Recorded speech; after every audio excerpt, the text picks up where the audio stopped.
Oi, pessoal, tudo bem com vocês? Hoje a gente vai começar a falar sobre alguns movimentos emancipacionistas que aconteceram no Brasil até a chegada da família real e o governo de Dom Pedro I, ok? Então, para a gente poder começar, eu queria ler para vocês um trechinho que foi retirado de um livro chamado História do Brasil, que é de um grande historiador chamado Boris Fausto, tá? É só para poder a gente fazer essa introdução do que a gente vai começar a falar hoje, certo? Então, o trecho é esse aqui, ó. Ao mesmo tempo em que a coroa lusa mantinha uma política de reforma do absolutismo, surgiram na colônia várias conspirações contra Portugal e tentativas de independência. Elas tinham a ver com as novas ideias e os fatos ocorridos na esfera internacional, mas refletiam também a realidade local. Podemos dizer que foram movimentos de revolta regional e não revoluções nacionais. Esse foi o traço comum de episódios diversos, como a Inconfidência Mineira, a Conjuração dos Alfaiates e a Revolução de 1817 em Pernambuco.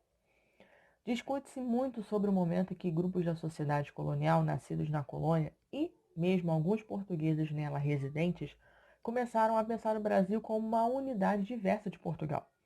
Em outras palavras, em que momento teria surgido a consciência de ser brasileiro? Não há resposta rígida para uma pergunta dessa natureza. A consciência, a consciência nacional foi se definindo à medida que setores da sociedade da colônia passaram a ter interesses distintos dos da metrópole ou a identificar nela a fonte dos seus problemas. Longe de constituir um grupo homogêneo, esses setores abrangiam desde grandes proprietários rurais de um lado, até artesãos ou soldados mal pagos de outro, passando pelos bacharéis e letrados. Também não tinham em comum exatamente a mesma ideologia. As ideias francesas ou o liberalismo da Revolução Americana eram suas fontes inspiradoras, mas os setores dominantes tratavam de limitá-las, sendo, por exemplo, muito prudentes no tocante ao tema da abolição da escravatura, que viria a ferir seus interesses. Pelo contrário, para as camadas dominadas, a ideia de independência vinha acompanhada de propósitos igualitários de reforma social. Então, vou falar para vocês, esse trechinho que eu li é do livro chamado História do Brasil, do historiador Boris Fausto, tá? Bom, por que eu quis ler esse trecho para vocês? Porque ele aqui vai falar, né, digamos assim, um pouquinho, ele resume assim um pouquinho do que a gente vai falar nesse capítulo. Então, a gente vai começar hoje, nesse tema, a gente vai começar hoje falando sobre Inconfidência Mineira e Conjuração Baiana, esses movimentos emancipacionistas, tá? Então vamos começar pela Inconfidência Mineira, que alguns até chamam também de Conjuração Mineira, mas a gente conhece mais como Inconfidência Mineira, que aconteceu no ano 1789. E aqui, nesse contexto aqui, a gente vai falar, vocês vão ouvir sobre uma pessoa que vocês já conhecem, né? Tem um dia do nosso calendário que é marcado por uma coisa que vai acontecer com essa pessoa, que aconteceu, perdão, com essa pessoa, e que tem a ver, né, com essa luta aqui da Inconfidência Mineira, enfim. Então, vamos lá. Bom, a Inconfidência Mineira foi um movimento que se baseou nas ideias iluministas. Então, é mais um movimento, mais um acontecimento que teve influência das ideias iluministas. Então, o iluminismo realmente foi um movimento grandioso, né, que influenciou movimentos não só na França, como a própria Revolução Francesa, mas no mundo todo, né? A independência das 13 colônias inglesas que, né, se tornaram os Estados Unidos da América, a Inconfidência Mineira, tá? Então, realmente, o iluminismo ele foi assim, né, um movimento grande, né? As ideias iluministas alcançaram o mundo inteiro. Então, como eu falei, influenciaram a independência norte-americana, enfim. Então, o iluminismo, as ideias iluministas, tinham como objetivo principal o quê? Na verdade, perdão, a Inconfidência Mineira, desculpa. tinha como principal objetivo o quê? Reagir às cobranças de impostos abusivos, os impostos abusivos que a coroa portuguesa aplicava aqui no Brasil, tá? Aplicava para a população brasileira. Bom, e também uma outra coisa que vai ser a seguinte: depois da emancipação americana, né, norte-americana, depois do processo de independência norte-americano, isso também vai influenciar bastante. E aí a gente vai ter um início assim de luta, né, do movimento que vai lutar pela independência do Brasil. Porque o Brasil se tornando independente, não teremos mais que pagar impostos para Portugal, seremos, né, a gente pela gente mesmo, né? E bola para frente. Bom, o ciclo minerador brasileiro, ele começou no final do século XVII, tá? E ele foi assim, se consolidando no início já do século XVIII. E ele entrou em decadência já no ano de 1785, ou seja, 4 anos antes aí da Inconfidência Mineira acontecer. Diminuiu então a quantidade de ouro que você encontrava aqui no Brasil, principalmente na região de Minas Gerais, por isso que essa região, né, recebeu esse nome de Minas Gerais, por conta de você encontrar muitas minas, né, lá. Tanto que tem outras cidades também que fazem menção a isso, como Ouro Preto, Diamantina, né? Então são cidades históricas que têm toda essa ligação, essa coisa com esse período aí de mineração do Brasil. Então, diminuiu a quantidade de ouro encontrados nessas minas, e isso acabou dificultando o pagamento lá de 1.500 quilogramas de ouro que deveriam ser pagos à coroa portuguesa. Bom, o pagamento desse imposto, então, ele deixou de acontecer porque, como não existia mais esse recolhimento do ouro, então você não tinha mais como pagar o imposto. E aí, isso acabou gerando uma reação do rei português, em que ele proibiu as manufaturas de elas continuarem a funcionar e obrigou também, em 1785, os colonos a comprarem a produção manufatureira portuguesa. Isso acabou aumentando ainda mais a crise que já estava instalada no Brasil nesse período. E aí, vários motivos, não só esse, tá, mas vários outros motivos vão levar a Conjuração Mineira ou a Inconfidência Mineira a acontecer. E aí, destaco aqui alguns para vocês. O lançamento da derrama. O que era a derrama? Era o pagamento sobre o quinto do ouro em atraso. E o que eles alegavam? Eles alegavam que você tinha questão de sonegação, de contrabando, e que isso seria uma maneira deles controlarem, para que isso não acontecesse, tá? E também tinha todo um dia específico para esse recolhimento da derrama. Então, vamos supor, todo dia 15, por exemplo, do mês, então, acontecia esse recolhimento da derrama, tá? Depois, a arrogância e a prepotência das autoridades portuguesas, né? Das pessoas que representavam as autoridades portuguesas, que eram realmente muito arrogantes, muito prepotentes e que tratavam os cidadãos, tratavam o povo de uma maneira muito, muito ruim, sabe? Muito inadequada.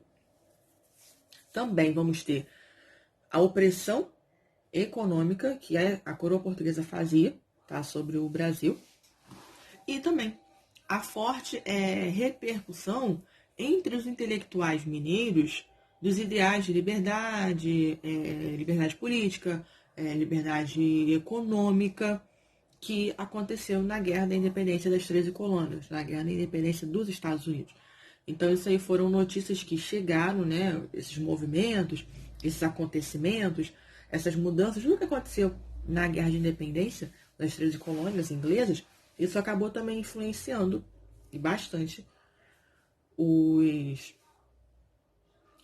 intelectuais mineiros que acabaram, né, formando, encabeçando aí esse movimento da Inconfidência Mineira, certo? Bom, a maioria dos líderes do movimento inconfidente pertencia à elite social brasileira e eram partidários, né? Eles apoiavam, eles concordavam com as ideias iluministas. sendo muito, muito, muito, muito intelectuais. Então, eram intelectuais mesmos. E nesse grupo, os intelectuais, nós temos aí José Alves Maciel, que se formou na Universidade de Coimbra, em Portugal, e ele era afiliado à maçonaria francesa, onde, né, você já tinha aí a questão dos ideais iluministas, né, realmente muito, muito fortes. Domingos Vidal Barbosa, também formado já em medicina, em Bordeaux, ou Bordeaux, né, não sei agora como vai pronunciar, desculpa, gente, na França.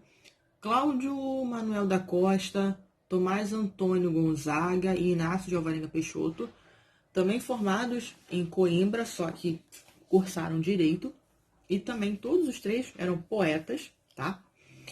E os coronéis, Freire de Andrade, Costa Rezende e Joaquim Silvério dos Reis. Esse Joaquim Silvério dos Reis, guarde o nome dele. Não esqueça esse nome, tá?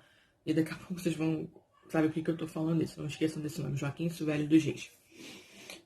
E o dentista Joaquim José da Silva Xavier, o Tiradentes, que a gente conhece, né, mais popularmente como Tiradentes. Mas também tinham padres, mineradores, proprietários rurais, enfim, então tinha um grupo aí, né, considerável, né, um número considerável de pessoas que formavam, então, esse grupo que vai liderar aí a Inconfidência Mineira. O Tiradentes, ele, né, essa coisa do Tiradentes pelo fato de ser dentista, né, Tiradentes, enfim, mas ele era alferes. Alferes é um antigo posto ou graduação militar, tá? Que é equivalente aos cargos de aspirante, primeiro e segundo tenente, tá? Atualmente, né? A gente fala, pegar a expressão alferes, ela hoje em dia, fazendo uma comparação, seria aquelas pessoas que atualmente estão no cargo de aspirante, primeiro ou segundo tenente, ok? Bom, apenas Tiradentes, então apenas o Joaquim José da Silva Xavier, o principal líder da Inconfidência Mineira, ele não pertencia a essa elite. Então, assim, ele era um dentista prático, digamos assim, tinha um posto de segundo tenente do exército, então, esses dois motivos. Por ser um dentista, uma profissão assim, né, que não era tão valorizada, e por ser segundo tenente do exército, então ele não fazia parte da elite por causa disso, tá? Então, por que cargas d'água, professor, ele resolveu participar desse movimento? Teve algum motivo? Sim, tiveram motivos, na verdade, que levaram o Tiradentes a querer participar desse movimento. Quais foram esses motivos? Dois, apenas dois. O ideal de liberdade e igualdade entre todos. Então, a liberdade, igualdade e fraternidade, isso também é mais, no caso da fraternidade, né? Vai se tornar o lema da Revolução Francesa. E a busca por riqueza. Então, esses dois motivos levaram Tiradentes a participar da Conferência Mineira. Os ideais de igualdade e liberdade para todos, tá? E busca de riquezas, busca por riquezas. Isso daí foi o que movimentou, foi o que fez com que o Tiradentes participasse desse movimento. E quais eram os principais objetivos dos Inconfidentes? Pelo que eles lutavam, o que eles reivindicavam, o que eles reclamavam?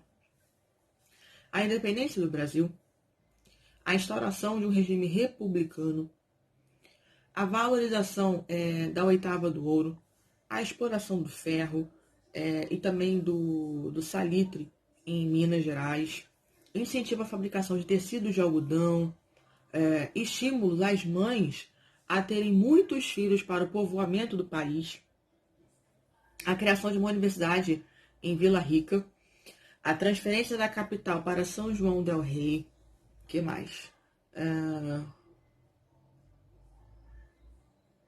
A instalação da Casa da Moeda, criação de usinas metalúrgicas e têxteis, fim das dívidas com a Fazenda Real. Então, assim, bastante motivos, né? Um número considerável de motivos. Os conspiradores, o que eles planejavam? Eles planejavam, então, adotar uma bandeira que conteria a frase libertas Quaceratame, não sei se pronuncia assim, tá? Se eu pronunciei correto. Mas que significa liberdade ainda que tardia. Então é uma bandeira branca com um triângulo vermelho no meio. E aí você, né, triângulo equilátero, né? E aí você tem essa frase, né? Em cada lado do triângulo. E ela é a atual bandeira do estado de Minas Gerais. Ela acabou ficando como a bandeira de Minas Gerais, tá? Depois da Inconfidência Mineira, aquela coisa toda. Quando Minas se tornou um estado, ela permaneceu como a bandeira de Minas Gerais, tá? Bom, ela foi já instituída acho que em 1963. Acho que em 1963. E essa frase, né, que eu falei, liberdade ainda que tardia, ela é de um poema do poeta romano Virgílio, tá? Então, o que eu falei, né, o Libertas Quaesera também está em latim, tá? Mas também não sei se eu pronunciei direito, tá? Muito bem. A Revolução, né, então assim, eles idealizaram tudo, organizaram tudo, pronto. Já temos aqui tudo, nosso plano está perfeito, vai dar tudo certo. Então, qual foi a ideia deles? A Revolução, ela deveria acontecer, ela deveria eclodir no dia do pagamento da derrama, tá? Que era aquela cobrança que eu falei para vocês, né, um pouquinho antes. A cobrança de forma dos impostos atrasados, só que ela era feita de uma forma violenta, tá? Ou seja, o quinto do ouro extraído, era desse valor que eles pagavam a derrama. E aí, também aproveitando a insatisfação da população por conta da maneira da qual esse imposto era cobrado, tá? Bom, esperava-se então que o governador da capitania de Minas Gerais, chamado Visconde Barbacena, tá, realizasse a derrama. Então eles aguardavam que esse camarada que fosse, então, nesse dia, fazer o recolhimento, né, do imposto. Só que esse fato não aconteceu. Não aconteceu. Por quê? O movimento foi denunciado. Alguém denunciou o movimento. Então estava tudo muito bem planejado e só entre eles o traidor estava naquele grupo. Lembra que eu falei para vocês guardarem um nomezinho? Né? Então, bom, os planos então foram, né, por água abaixo, frustrados completamente. Nada deu certo, nada aconteceu como eles planejaram. E aí, o coronel Joaquim Silvério dos Reis, né, porque foi para vocês gravarem um nome, principalmente esse nome, né? Ele então, na verdade foi ele mais dois, tá? Mas a gente sempre normalmente fala muito do nome dele, tá? Então foi ele, o Joaquim Silvério dos Reis, o tenente-coronel Basílio de Brito Malheiro e o governador, e o mestre de campo Inácio Corrêa Pamplona. Eles procuraram o Visconde Barbacena e contaram tudo. Tudo, olha só. Tinha um grupo formado por fulano, ciclano, beltrano, perere, parapapam. Estão planejando isso, no dia tal vai ser assim. Eles entregaram o plano por completo. Mas, professora, o que os levaria a entregar esse plano por completo? Eles não ganham nada com isso? Claro que estamos buscando alguma coisa, né, minha gente? Eles também iam colocar a cabeça deles assim a perigo, né? Já fazendo parte daquele movimento e não iam ganhar nada com isso. Bom, o que aconteceu? Eles denunciaram o movimento e tiveram todas as suas dívidas perdoadas. Malandros. Ganharam mais uma coisa, tá? Não foi só isso, não. Tiveram todas as suas dívidas perdoadas e ainda receberam uma grande quantia de ouro, tá? A derrama foi suspensa. Não aconteceu naquele dia. Mas eles prenderam os participantes do movimento. Tiradentes, ele foi preso aqui, ó, no Rio de Janeiro. E aí foram abertas o que a gente chama de devassas, que eram as investigações dos participantes da Inconfidência Mineira, o que acabou, né, o julgamento deles, né, ia ter a conclusão e eles seriam condenados, né, teriam as suas penas. Os conjurados foram presos por quase 3 anos, sendo a maioria condenados a serem expulsos do Brasil e foram viver na África, tá? Apenas Tiradentes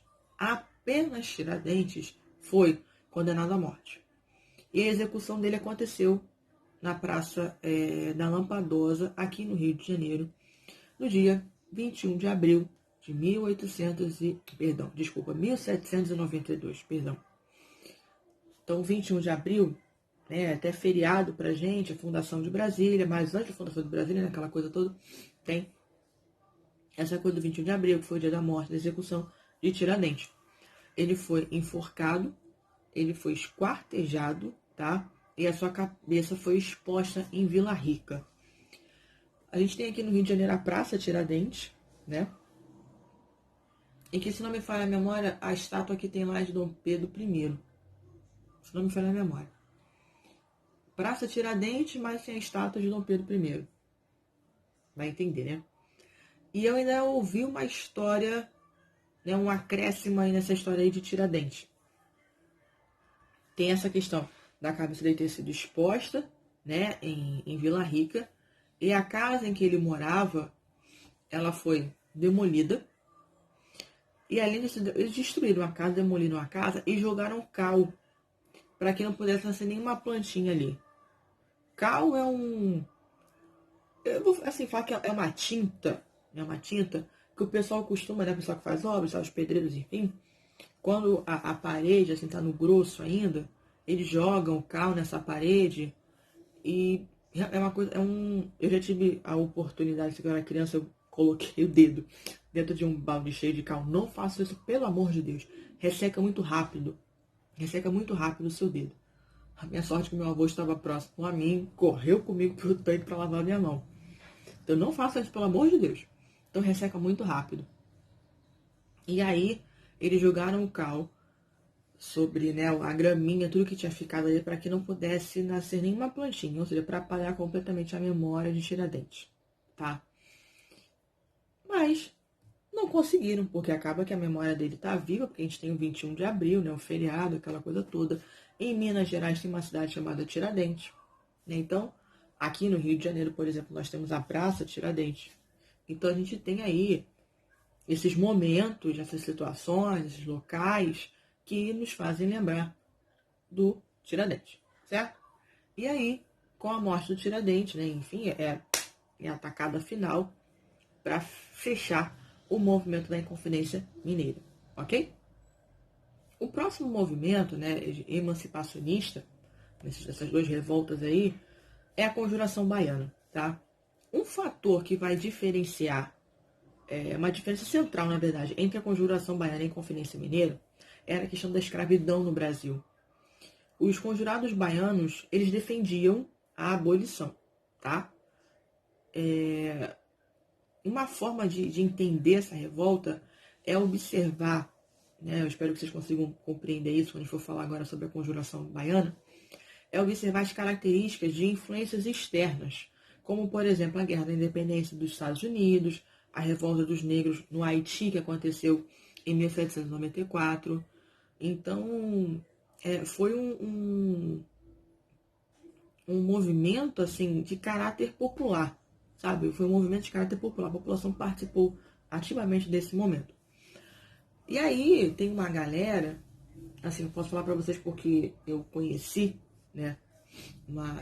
Eu estudei quando eu fiz a faculdade de História.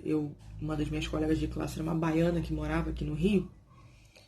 E ela sempre falava assim, um pouquinho de revolta, né? Chateada, bem chateada. Que ela falava, poxa vida, a Conjuração Baiana teve uma identificação, teve um propósito maior e mais forte. E esse que deveria ser o feriado, não o 21 de abril, não o Tiradentes, não sei o que, porque também tem uma notícia que eu já li, né, uma nota, em que fala que Tiradentes era um cara que tinha posses, que tinha riqueza, não era um cara pobre, como eu falei para vocês agora há pouco. Então aí a gente tem, né, várias hipóteses que vão surgindo.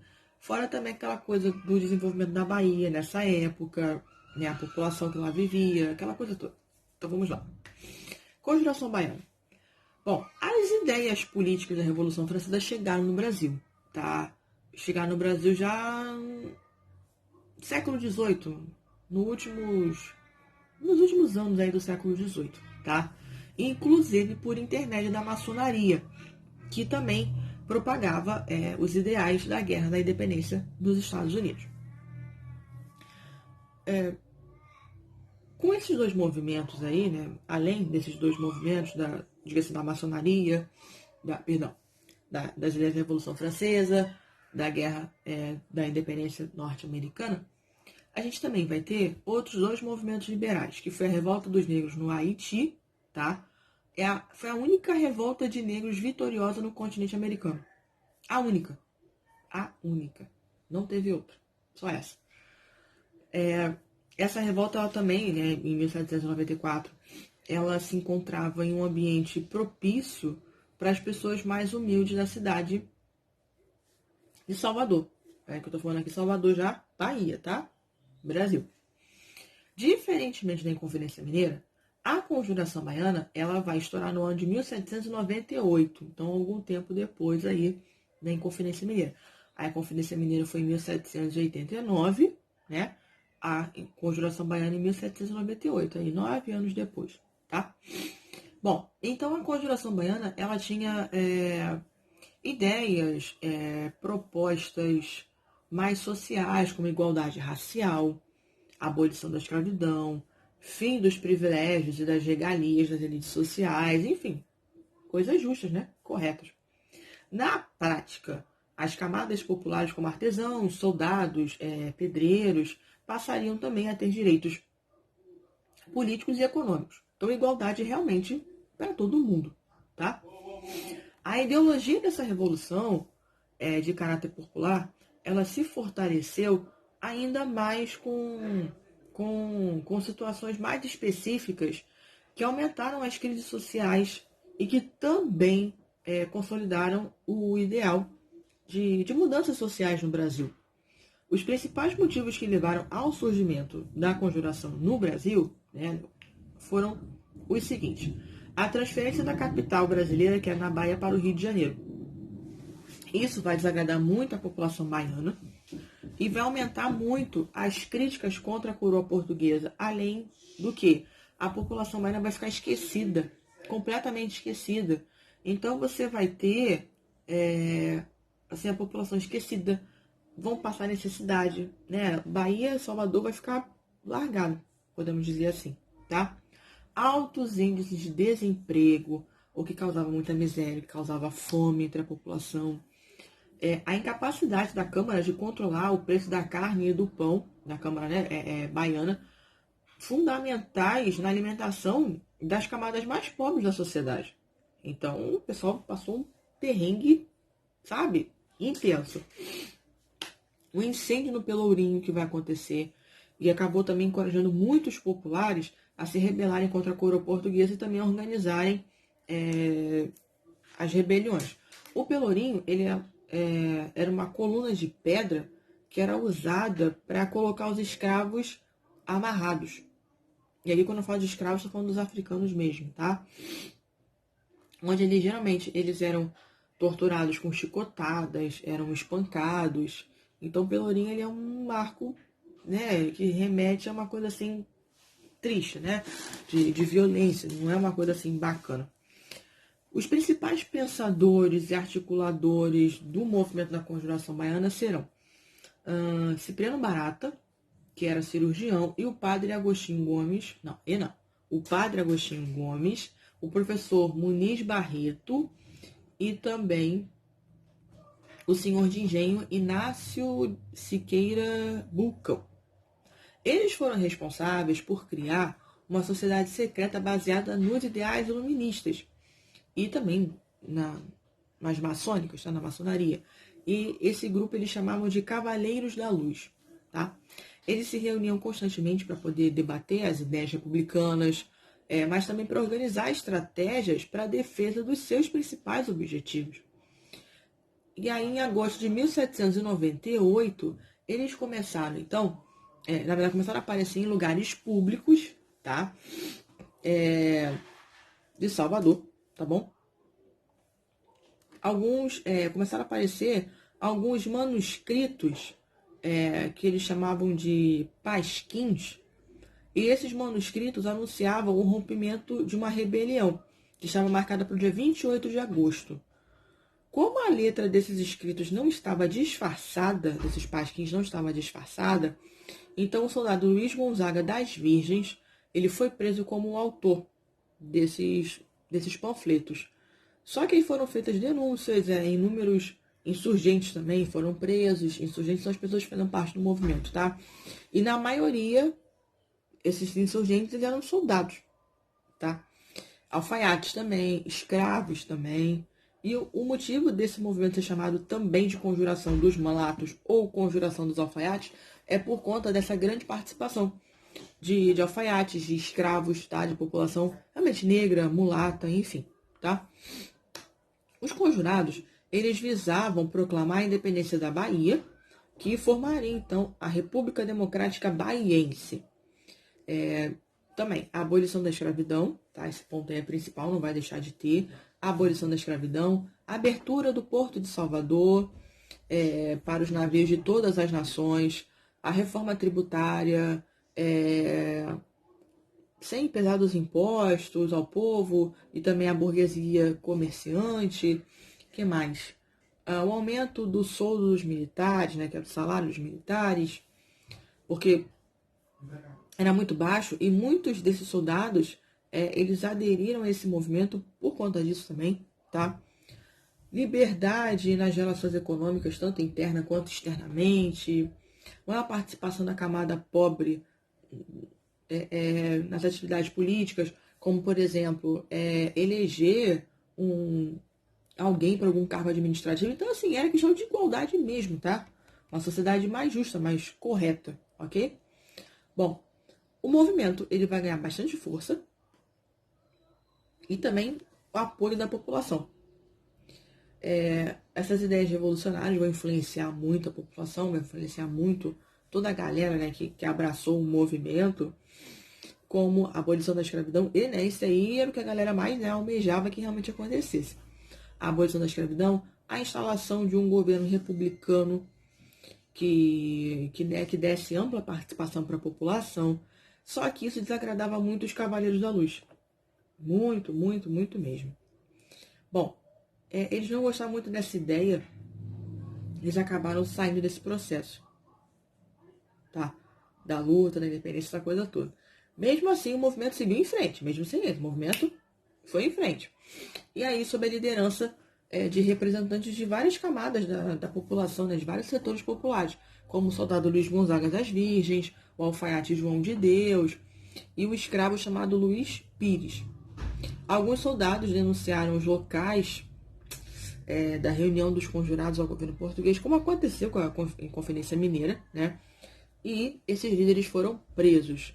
Os dois primeiros, o João Gonzaga e Luiz Gonzaga e o João de Deus, eles foram enforcados e lacerados. E também o soldado Lucas Dantas e o alfaiate Manuel Faustino, tá? Então, assim, o fim, né, dos revolucionários, né, dos líderes desse movimento, foi muito, muito violento. E sem necessidade, né, de agir dessa forma com eles. Enfim, então a Conjuração Baiana também chegou ao fim de uma maneira também bem violenta, tá? Muito bem, a gente pausa então por aqui, tá?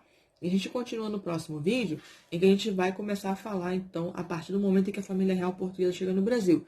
Então, a gente agora vai dar um salto para 1808, que é quando a família real portuguesa chega na nossa terrinha. Tá bom, gente? Obrigada pela sua companhia, espero que você tenha gostado. Um grande beijo para você e até o próximo vídeo. Tchau, tchau.